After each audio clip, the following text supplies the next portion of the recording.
Ahabu ninena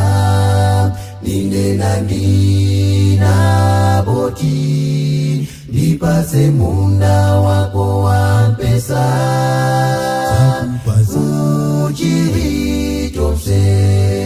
Fumu Ahabu ninena ndi Naboti, ndipase munda wako wa mpesa, uchili chonse.